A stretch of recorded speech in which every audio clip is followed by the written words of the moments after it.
You know, I posted something on social media today. It said, if you could sit on a bench for an hour with one person and talk to them, who would it be? Did you answer it or you want me to answer it? I want you to answer it. I would say probably, I know this is going to be a surprise, but I would say Christ. Jesus Christ. That's who I would want to talk to because I got a lot of questions. And you know, that was probably the most popular answer was God or Christ because people want to know what's going on. Right. So that same thing being on that same vein, if you were going on a trip as a human being and you could only take one thing, there's one thing that we all need to have in our backpack for life, and that is forgiveness. And that's what we're going to be talking about on this episode of the Rich Relationship Podcast with Gil and Renee, coming up next. Welcome to the Rich Relationship Podcast with Gil and Renee, where amazing things happen. Our goal is to help build, repair, and restore healthy relationships. Our primary focus is on the marriage relationship. However, the topics are applicable to the relationships that we value most. Remember, we're stronger together. Let's go. We are back with just you and I. You said I know, I'm so excited. You said before we actually got started that this is going to be a fun time, not because of the topic we're going to be talking about, but because we've been having interviews and we've been doing the book stuff, but now it's free, y'all. But now we're back in the episodes of finishing up season 3. Yes, we are. And I'm excited about what we're going to talk about because I think this is a topic that we really need to have a very good working understanding of because so many of us know what we think forgiveness is. Right. But we're also going to talk about what forgiveness is not. Right. Because if you really think about it, it is a process. You know, we talk about processes a lot on the show. And even with that being said, we're going to kind of go through a process of forgiveness, whether you're seeking it from your spouse or your significant other, or you're actually granting it, because you're going to be on both sides. Yes. And being able to accept it, that is a very important part of it. And to recognize that we all need it. Absolutely. So you want to start it out? You said you wanted to start it out with... Yeah, I want to start off with Matthew 6. It says, forgive others as God has forgiven you. And I know for me, that was my first initial understanding of forgiveness was when I was on that trip with Donna and she asked me about giving my heart to Christ. I realized that how could I expect for God to forgive me when I couldn't forgive? And I understand that we on our own don't really have the capacity to forgive because most of the times we want that little thing called revenge. And that's going to be one of the things when it comes to talking about or actually granting forgiveness. But, you know, a lot of couples are actually going to go through this regardless of how long you've been married, whether you're new or you've actually just getting or new or actually been involved or married for years and years and years. This is an area that we are going to go through over and over and over again. It's a part of everyday life. Absolutely. Either you're going to be forgiving someone. I remember when Erin was little, we would pray with her at night and, you know, we would pray the prayer, Father, forgive those who have trespassed against me, and I forgive those who I've trespassed against. So we need to be asking for forgiveness every day, and we need to be giving forgiveness every single day. And that's just one of the most important things we can have in our toolbox as it relates to relationships is the ability to forgive and to be able to bounce back. And so we're going to actually be talking about the actual seeking and the actual granting part of forgiveness, because it goes back and forth, because you have to have two people involved in the process.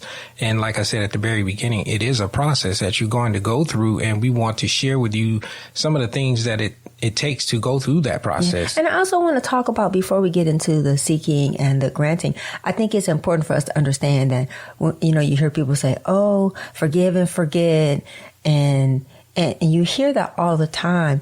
But I think that is very misleading because you're not going to forget. Right. The essence of forgiveness is to understand that you can't change the past. No. Whatever happened has happened.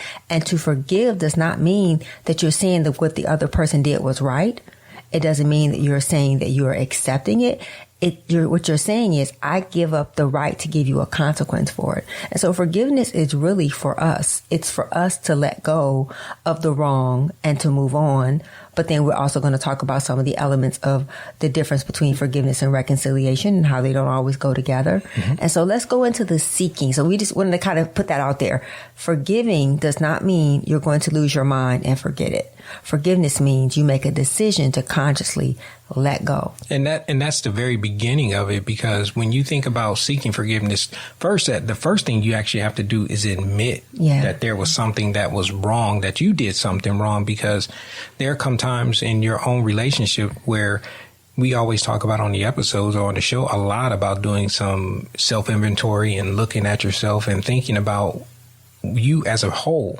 And when you do something wrong, sometimes that can be very challenging for us to admit that we have a problem. Sometimes that could be because of pride. Sometimes that can be because of ego or just not wanting to make mistakes. And sometimes it can be because we've developed some really bad habits of not looking at ourselves. We're always looking at other people, never really saying, if I keep finding myself in these same situations, because that's one of the things for me, I realize that if I have to keep apologizing for the things I say to people, maybe I need to think about what I'm going to say before I say it. And so there is some things that we have to do internally to make sure that, not that we're going to get it where we're never going to ask for forgiveness, but where we're not asking for forgiveness for the same things. Because then again, forgiveness is not just the words, it's a turned behavior. It's a change in your heart. Because let's look at it from this perspective, because the first step in seeking forgiveness is that you're going to be actually admitting that you did something wrong. But the other side of that, when you're actually granting the forgiveness of, say, I did something to you wrong, you're actually going to acknowledge it. Yes. And when we talk about acknowledging, you're on the granting side of the street right now, where you have to acknowledge that it was pain happened. Mm-hmm. It could be sometimes betrayal. It could be disappointment. And a phrase that we hear a lot now is disrespect. You know, you hear it all the time, whether it's in sports or in life or on TV or in movies or whatever, you always disrespecting me. That is the part of the acknowledging part, you know, and we're going to go a little bit deeper into the acknowledging part and some of the other parts of the granting part, because when you grant forgiveness to someone, you said it at the very beginning, you giving up your right for things. But we're going to wait for that a little bit in the second half after we do the intermission and everything. But because that is a part of the process. Yeah. You think, well, for you, when was your biggest opportunity to forgive? How was it? Was it easier or hard for you? I think if I had to pick something just from our own relationship, I thank God that there is not a lot of seeking and granting of forgiveness, because I think we did that at the very beginning of our relationship, because we're human, we're young, and we're getting to know each other. But when we started out, it seemed like I was asking for forgiveness a whole lot more than seeking and granting it, because it seemed like I was making a lot of mistakes because I didn't know who I was. I wouldn't say I acknowledged the part of... Well, I'm saying your biggest encounter with forgiveness, where you saw the benefits of forgiveness. I would probably say at the very beginning. Are you talking about in our relationship or just in life in general? In general. Because in life in general, I would probably say when I gave my life to Christ. And a lot of times it comes back to that, because I was harboring unforgiveness towards myself for things that I had done in the past. You know, I stole things from people before. I spoke ill of people before.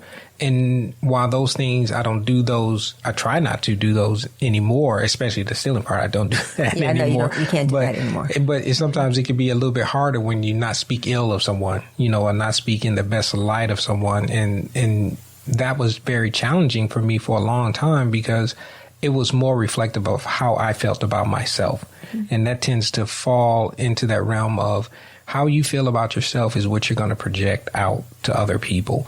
And so if I'm feeling insecure or I'm feeling challenged about who I am as an individual, I'm going to project that on others. I don't know if that answers your question, but that's what I came up with. Okay. You know, and I think a part of it is understanding that when you talk about seeking forgiveness, admitting it, understanding. I think a big part of it is understanding that you may not have felt that way. And one of the things that I think we don't understand about forgiveness is it's not that you go to the person and ask them. Mm-hmm. It's that person comes to you. So you don't keep going to people, hey, did I do something to you? Hey, did I do something? No, the person who has the problem has to go to that person. Right. It's not that you are constantly going around asking people, hey, did I do something to you? Because the person who has the offense should be the one to initiate it, just like we talk about with the timeout. So whoever has the problem has to go to that person. And so that just understanding how to make forgiveness a part of your life where it benefits you. Because I know for me, my first encounter where I really saw the benefit of forgiveness was with my mom. Mm-hmm. Because for years and years and years and years and years, I was so angry and bitter and upset with her. And so when I got saved, and when I forgave my mom first and then I got saved, I realized, man, this forgiveness thing is like liberating. I was going to say, it lifts a big weight. It makes you feel so light. And so when you actually see the benefits of forgiveness, because I do believe that some people forgive quick and easy, mm-hmm. and some people it's more of a process. So I think it really depends on your personality and your temperament. And so how you probably are as a person is probably going to be how you forgive.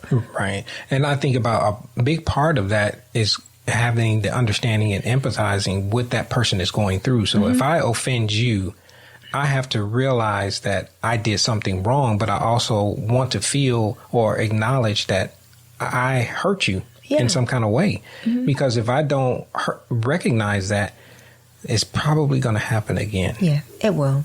It really will. But I think back, one of the things that you actually did for me is when we got married, and this is on the granting side, you know, after I try to understand what you're going through, is you kind of set new boundaries and new expectations of my behavior towards me. What do you mean, baby? Because I would say, I remember one particular situation without going into too many details. It's okay, you can go into I won't go into the details of the actual infraction, let's call it that. Mm-hmm. But I really wanted to acknowledge the part that what you did for me was you kind of gave me a marker, because you kind of set for me some ideas of what was acceptable and what wasn't. Like, as an example, if I just kept to myself, if I have a problem, and this is one that I think about a lot all the time, and you kind of mentioned it a little bit at the very beginning, when we first got together and we would have a disagreement about something,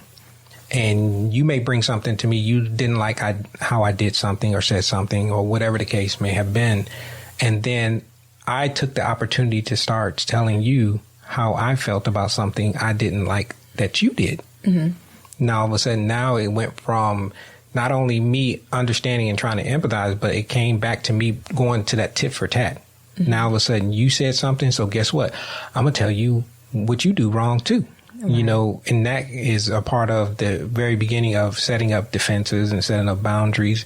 But what you did was, what I'm talking about is you actually communicated to me that, okay, this is not the time for you to come to me with something that you did towards me. If I had a problem, I have to take the opportunity to come to you and say, I have a problem, right. Not bring it up because you brought something up. And I think what that does is it makes the person, it helps you to understand that when you come to me, just like if I came to you with a physical wound and I say, hey, could you help me? You're not going to say, well, no, I got a wound too, so I can't help you with your wound until my wound gets healed.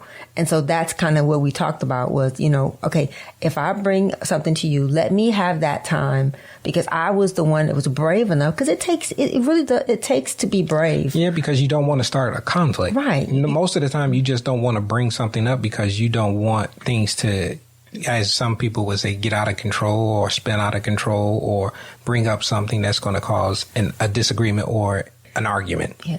And I think a part of it, when we understand, when you're dealing with two people, the Bible says iron sharpens iron. Mm-hmm. So I think that when you think that there's never going to be conflicts or disagreements or times to forgive and ask for forgiveness, you're not being realistic about what relationships are. Mm-hmm. Because relationships really are, just like I was talking to Auntie Didi, she was saying writing is rewriting. Well, life is forgiving and asking for forgiveness. It's almost like life over is reliving. And over and over and over again. And it's not that you're ever going to get to the point. It's like, oh, I got to a point in my life where I don't ever have to ask for forgiveness and I don't ever have to forgive. It's something that's going to be a part of our life. So I think that we need to spend more time making sure that people understand the importance of it, the power of it, and how to actually walk in forgiveness. Because that is so important, because if you don't, it's going to just sit there. Yeah. It doesn't go away. Yeah. And I love how the Bible, it says to walk in forgiveness. So that's an action. You have to physically be doing something. It doesn't say stand in forgiveness. It says walk in it. So just understand that forgiveness is a journey and it takes time, and it's the best remedy for isolation, anger. Kind of what we're going through now. Yeah. You think about it. It's like if you would allow forgiveness to operate in your life, a lot of the relationships that are fractured would be mended. You know, we always talk about healing, repairing, and restoring. Well, the way you do that is by understanding the importance of forgiveness. And so that's what we're talking about on this episode of the Rich Relationship Podcast with Gil and Renee. We're talking about forgiveness as a whole, where you're actually either seeking it out or you're granting it to someone who may have done something against you. And so we're going to talk about the taking responsibility part. Yes. It kind of spins a little bit into the very beginning where we talk about admitting it, but taking responsibility can be challenging. Yeah. Because it requires you to own up to it. Like we said about owning it, but also empathize with the person that you've done something against. But when you take responsibility for it, it's just putting it back all on you. Right. When someone brings something to you, you have to be willing to really listen and hear their heart and try to understand them and not critique them and not pull out the blame thrower. You don't want to pull out the blame thrower. And you also don't want it to become a tit for tat. When someone comes to you with something, don't let that be the time that you decide you're going to tell them all the things that they've done wrong. And it's better to only deal with one offense at a time. Right. One area of where you're accepting forgiveness, just like one session at a time. And then if there's something else, it needs to be at a totally different time. And the response to when somebody actually takes responsibility to that is you have to give up your right. You have to give up your right to get them back. Yeah, revenge. Revenge is, I remember there was a show I used to watch, it was called Revenge. It says that whenever you plan for revenge, you might as well dig 2 holes, because you're going to end up, the very hole you're digging for someone else, you're going to end up in it. And so revenge is, and I think that some people's personality, they tend to kind of think that that's a good thing, and it's only because it's what you've practiced. But I've never seen revenge end up in a good way. And because you when you think about revenge, we can never balance the scales. No. You can do something and feel like you got someone back, but you're never going to feel good about it. Because you're going to reap what you sow. And it's going to come back. And it may not come back to you. It might come back to somebody that you love and that you care about. And so I think we have to be careful. The same measure that we measure out is going to be measured back to us. And so that's why forgiveness benefits us in just how we look, our stomachs, our stress level. Because when you're walking, I think about the other day when the books came, I was so mad to see that there was an error. I haven't let myself get that mad in probably about 20 years. But the amount of energy that is zapped out of me, I was so upset and angry and mad. And I realized that what my problem was that I felt like I had disappointed other people.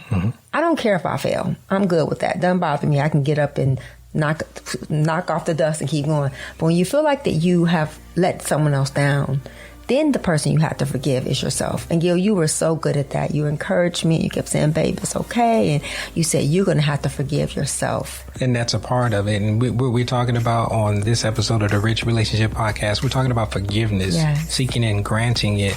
But before we give you the last 3 topics on this subject, we have this point in our show where we kind of say our thank yous. Yes, we do. For one, but also I know you just mentioned it here a second ago about the books. Yes, yay! Hand claps, babe. Let's get some hand claps. Listen. Guess what, guys?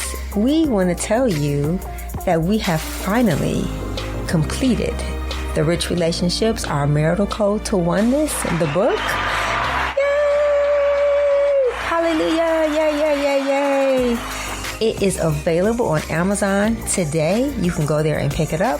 And if you have co-authors who are a part of this project, you can go to their websites and pick up the books. But we are so excited about what this is going to do for marriages, for relationships, for individuals, and what it's done in our lives. And I said this during we had the virtual launch last week for the book and for the ebook when it got released. And I gave all the amazing co-authors some stats that I just kind of looked at, and it just kind of stuck out to me that it was we're covering 8 states. Yes. 17 authors. 27 different topics, or 26 different topics, and a combined total of 409 years of marital experience amongst us. We need some claps for that too. That is like absolutely amazing. Yeah, it is. And it was something that I looked at and I was like, wow, that is a lot of topics and information and subjects and solutions. And that's the whole point, that what we're trying to do is help eradicate divorce and have people build, repair, and restore relationships, because that's our goal, even when it comes to this podcast. And we want to thank you for being a part of our community. And we want to thank God for the gift of the Rich Relationship podcast community.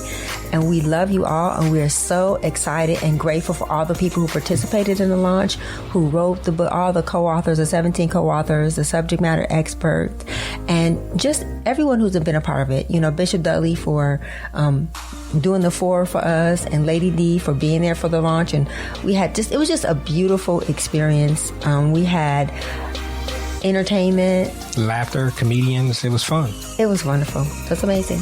Gil and Renee Beaver's over 30-year relationship is the genesis for the Rich Relationship Podcast, which is designed to empower individuals with the tools, principles, and the community needed to unpack ourselves, our past, and our preconceived notions associated with relationships. Let's get empty and grow together so that our lives will be filled with love and healthy, rich relationships. Now let's go into our show.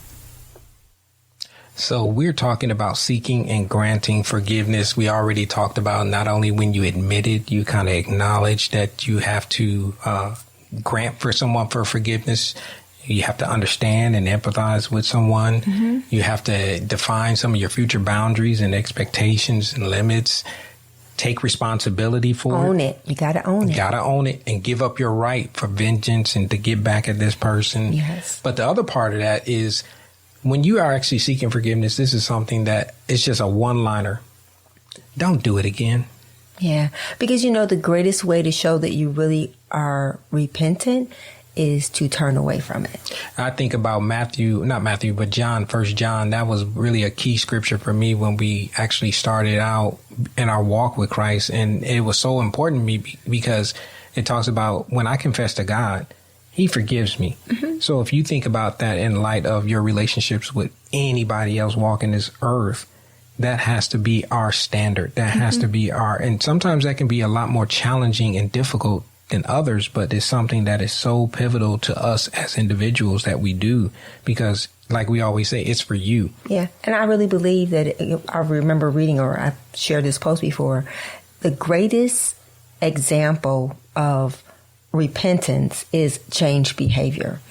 The greatest form of apology, the greatest type of apology, is not just your words, but it's when your actions precede your words. So if you really want to show someone, want to be forgiven for what you've done, it's by not doing it again. It doesn't mean that you're not going to make mistakes, because we're all going to, but when we continue to do the same thing over and over and over and over again, it kind of sets up in that person's heart a lack of trust. And then the part on the other side of that for granting forgiveness is, you said it already, we coined that little term using a blame thrower. You have to give up your right to blame. Yes. Because even if this person comes to you and says they apologize for it, they acknowledge it, they accept all their responsibility in it, that's on the granting side. You have to give up your right to bring it back up over and over and over again, because that tells me that you probably really haven't forgiven. Because one of the things I always say, if you want to keep something out of your heart, you have to keep it out of your mouth. So if you really want to let something go, you can't keep rehashing it and talking about it over. You can talk about it to the Lord, because that might be who you need to talk to about it, because He may need to deal with your heart, not so much the other person's heart. And another part of understanding about forgiveness is that, I've mentioned it before, is that forgiveness does not mean reconciliation. There are situations where you can forgive someone, and sometimes walking in love means to walk away. Some people, you have to understand that their behavior is not healthy for them.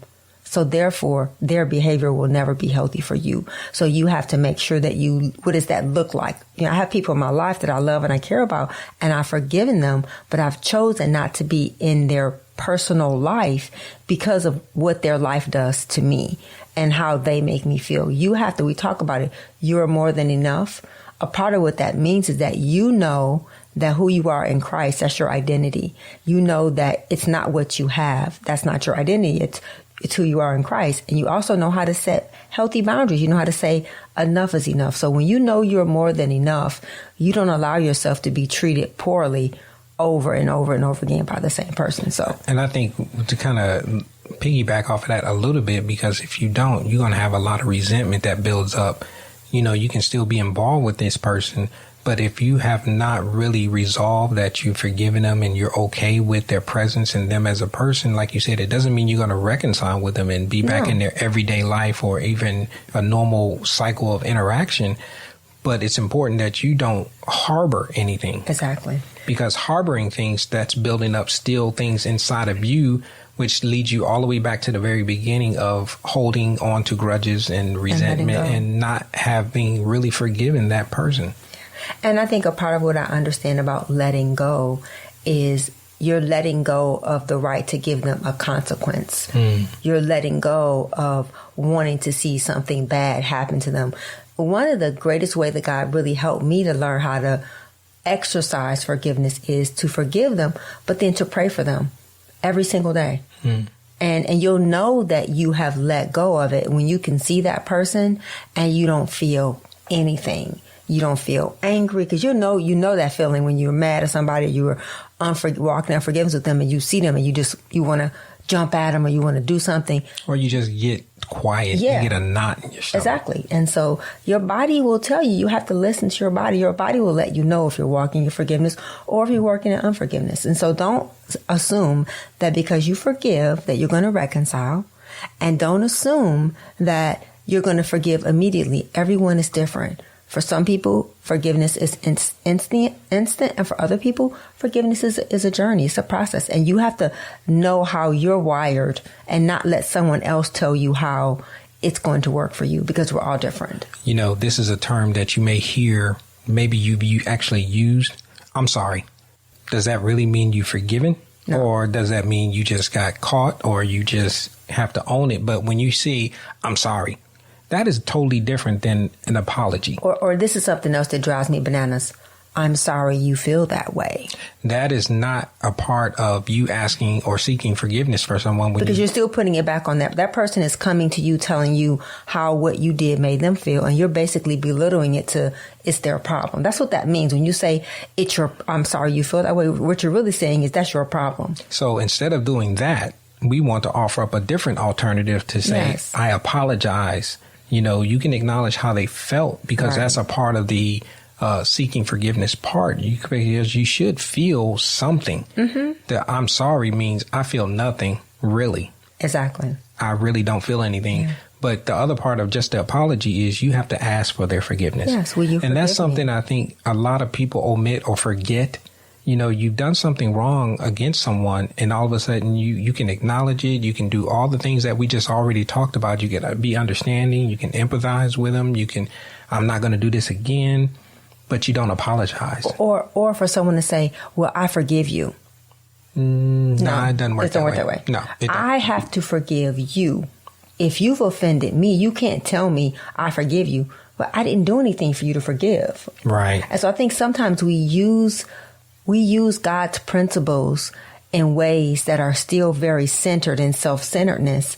And then we wonder why forgiveness doesn't work. Well, forgiveness doesn't work if you're not using it properly. And so what we want to help us to do is to better understand how to use biblical principles in our everyday life where we see the full benefit of it. So the person who's asking for forgiveness is a person who has to be willing to forgive, and not for you to tell I forgive you. It's like, no, that's not the way that it works. Because when you think about that, it's not going to be a quick process. Even when you do accept someone's, they apologize and ask for forgiveness and you communicate, I forgive you. Sometimes it's not going to be a quick process. And sometimes you have to forgive someone who will never, ever say, I'm sorry, or I was wrong, or I hurt you. Yeah. And so that's, to me, the most difficult type of forgiveness is to forgive someone and understand that you can't change what happened and the behavior that they display towards you.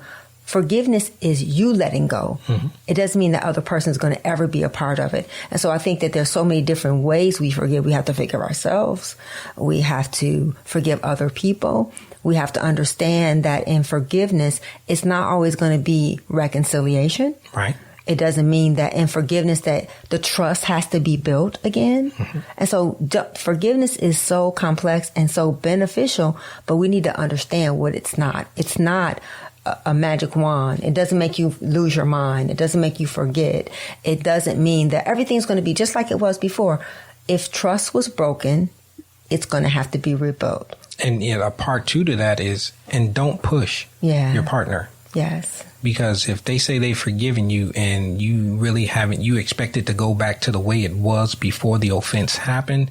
Sometimes it doesn't happen that easily. And sometimes it could be better than it was before, because I think that when you have these collisions in personalities and just beliefs, and sometimes you step on someone's toes or you do or say something, I think that you have that's an opportunity to grow and to learn more about yourself and that other person if you see it that way. Don't think that being in a relationship means everything's going to always be wonderful, because it's not. And especially when I say don't push your partner, don't push them to be forgiving you or acting like everything is back to normal. Right. And you'll see it because they have to process things still. It takes time. And like for you, you're a processor and I'm not. And so we have to learn how to understand the way the other person forgives, the way that they communicate, the way that they go through life, even when it comes to a conversation.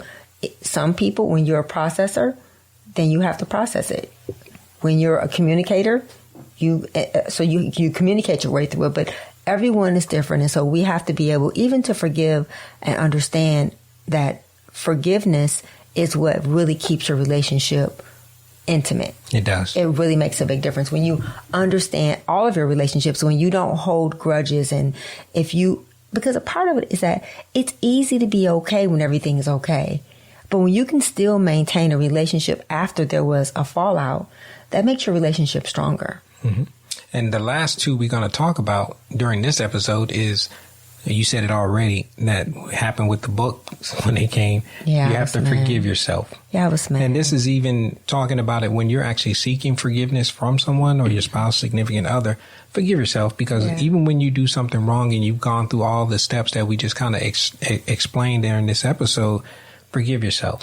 And it actually is, people sometimes think of forgiving someone as being weak, but it actually takes a lot of courage and it's a lot of work to forgive, because you have to work through. It's actually easier just to hold a grudge.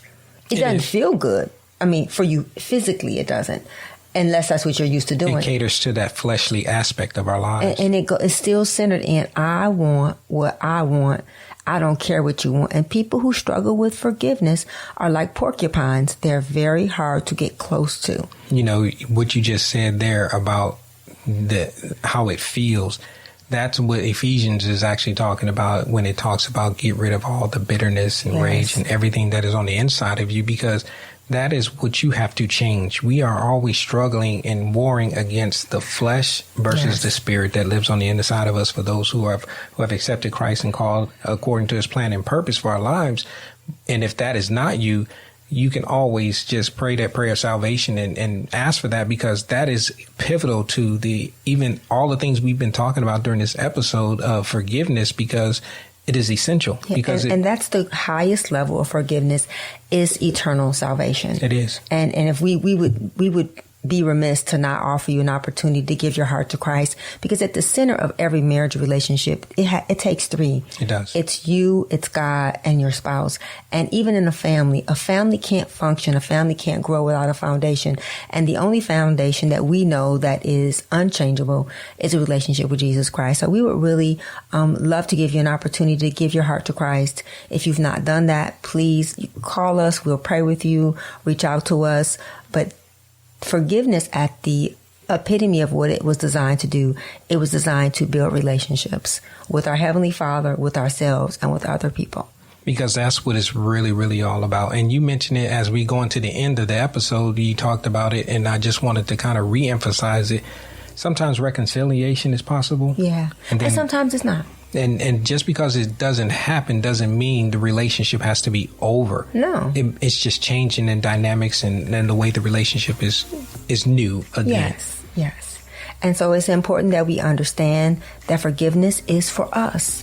When we don't forgive, we don't hurt the person we're not forgiving, we're hurting ourselves. And if you find yourself frustrated and angry and upset, and you have a knot, and you just have a bad disposition, you might need to check how often you're forgiving yourself, other people, and even asking for forgiveness. And we will see you guys next week on the Rich Relationship Podcast with Gil and Renee. Remember, we're stronger together. Let's grow. Thank you for listening. Thank you for your investment in time. Remember to subscribe to the show and hit the notification icon to be notified when new episodes are posted on the podcast platform that you're listening from. Or you can always find us on our website at richrelationshipsus.com or our YouTube channel, Rich Relationships with Gil and Renee. If you found this podcast helpful, or you think it can help someone that you know and care about, please pass it along and share it with them. And also, you can always send your questions and comments to richrelationships.us@gmail.com. This is a weekly podcast, and the new episodes are going to be posted on Monday by 7 p.m. Central Standard Time. Remember, we're stronger together. Let's grow.